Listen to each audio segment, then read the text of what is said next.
Democracy struggling, autocracy in too many parts of the world thriving. So I wanted to turn first to Geoffrey for your reflections on perhaps why this is happening and what we can do about it. Well, it's not widely realized that democracy is simply unsupported.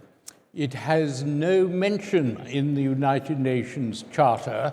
United Nations set up to save succeeding generations from the scourge of war, makes no mention of democracy. It's not protected in international law. You get rid of a democratic country where a government replaces it with a military junta. There is recognition of its statehood the next day. There is no requirement that it show it has popular support. So democracy in international law and in international diplomacy has no support. And we're thrown back because we have no architect of democracy. There's no Marx or Lenin who wrote the book on democracy, to Winston Churchill, who said famously that democracy is the worst system of government, except for all the others. And from those others, we can distill, I think, three great strengths that are worth fighting for, or even dying for, as has been in the past. They are free and fair elections in which everyone is entitled to stand, freedom of speech, often in constitutional form, and independent judges. There are other advantages. Someone said the great advantage was that democracy enables you to change a government without violence every few years, and you can talk about checks and balances. But essentially, those three characteristics are what makes some countries in the world, although a diminishing number, in favor of democracy. But do they show it? Are they prepared? That's an increasingly important question, which was discussed this morning about Europe's support. Well, is Europe enough? When we look at the United Nations, we come across the great flaw in how it was set up in 1945, after Woodrow Wilson, of course, was the one who said he wanted to make the world safe for democracy by setting up the League of Nations. When the League collapsed, particularly because America never joined it, in 1938, the question came, what do we replace it with? And the great English visionary H.G. Wells got a lot of support when he argued that it should be an organization of what he called parliamentary peoples, bounded by a Bill of Rights, and where you could throw any country out if it didn't comply with those rights associated with democracy. But, of course, that was a runner if, while Stalin was in bed with Hitler, working out how to carve up Poland, but once he became our great ally, and Yalta has confirmed that authoritarian countries were part of the United Nations, and there was to be no talk of democracy. So that was the end of that. Of course, soon we had China as a member of the Big Five. And the great flaw in the United Nations architecture was that the General Assembly is really just a talking shop. The Security Council is the repository of whatever power the UN will have, and it is poleaxed entirely. The Big Five all have a veto, and vetoes go to America and to Russia and to China, and they're used or threatened quite a lot put forward a resolution in the Security Council about peace in Ukraine, and Russia will veto it.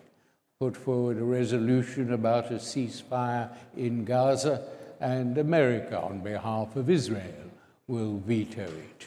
So that makes the United Nations operating through the Security Council of no use at all in doing what its charter promised of saving succeeding generations from what it calls the scourge of war.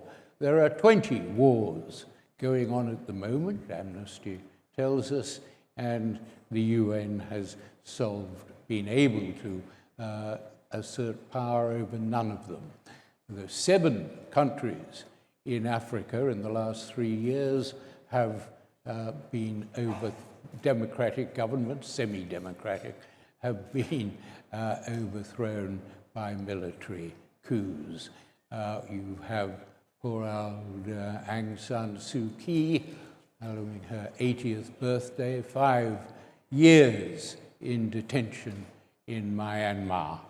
And Nagorno-Karabakh, a perfect little democracy, wiped out by Azerbaijan after the keys to control it were handed to Russia, which was like giving the fox charge of the hen house. So that is the sliding back for democracy, and this morning we've had a number of European leaders talking about Europe stepping up to the plate. But I think the answer really is that Europe is not enough. The authoritarians, Russia has 5,000 nuclear weapons, and that is why many countries, including Britain, were very leery in the early stages of supplying weapons to Ukraine. It's, in fact, the case that not only Nagorno-Karabakh, but many other countries have had democracy weakened because America now has stepped out of the ring and does not appear to be a supporter of liberal democracy or democracy at all. So where do we go from here? Is Europe enough? And the answer, I think, is clearly no.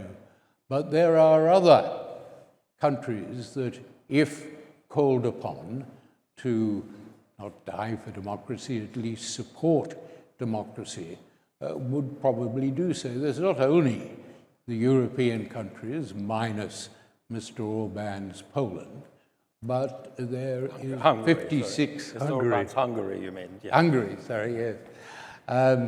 Mr. Orban's Hungary. Donald Tusk's Poland is lovely. It is, temporarily perhaps, given the... Well, I think the importance of democracy are the number of countries available, not only the 39 European countries, but the 56 members of the Commonwealth, including India and Malaysia, and not to mention Canada and Australasia, and of course countries like Japan and Brazil and Indonesia, massive countries who support, in principle, democracy. So is it too much to ask that these countries who affect support for the democratic system of government should get together and some sort of organization that has nothing at all to do with the Security Council,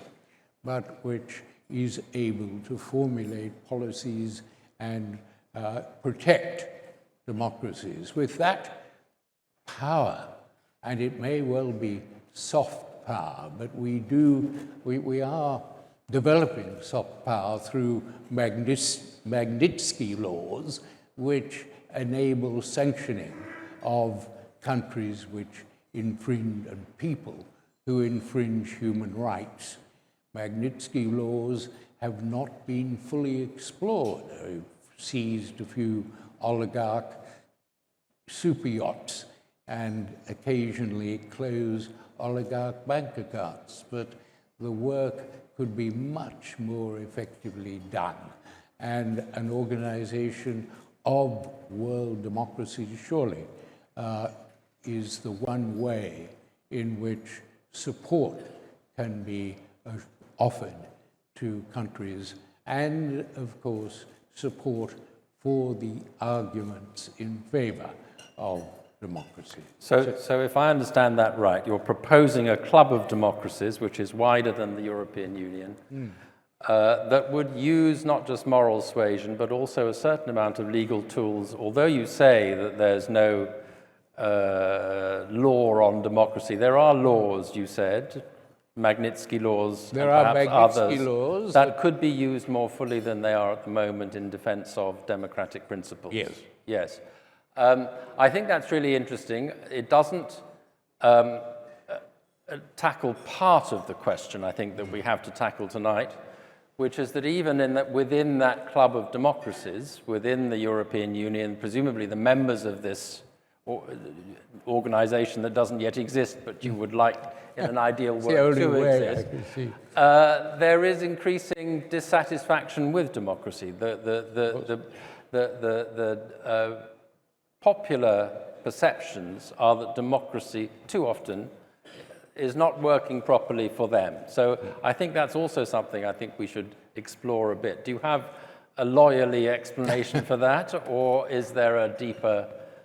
why should it be now compared with, as you rightly say, there were no protections in the UN Charter, but that's always been the case for the time that the UN has existed, and yet in that 70 years, or 75 years, democracy has had high points, and now it's having more of a low point. So why is the low point happening now? Well, I don't agree that the point is as low as some suggest. Okay. I think the attributes of democracy are still widely popular, particularly when they're lost. And but then it can be too late. Well, that's the problem. We've got to devise laws that, in fact, protect democracy. The only one that, only occasion was the case in Fiji in 2001. They're forever having coups, and this particular coup, they elected a Fijian-only government. It was a racist operation. And the court held that the government, in order to support its legitimacy, had to show that it was popular. So we called all the NGOs, all the churches, all the trade unions who trooped into court to say it was really unpopular, and that they didn't endorse it. And the court decided that was, the government was unlawful for that reason, and it actually resigned, although, of course, there were coups, as there always are, in Fiji subsequently. So I think the advantages, and this organization, it was called Madeleine Albright, said we should have a club of democracies. I think she was the first to argue the case, would itself spend money and promote democracy and the values of democracy, which often are only realized after they've been lost.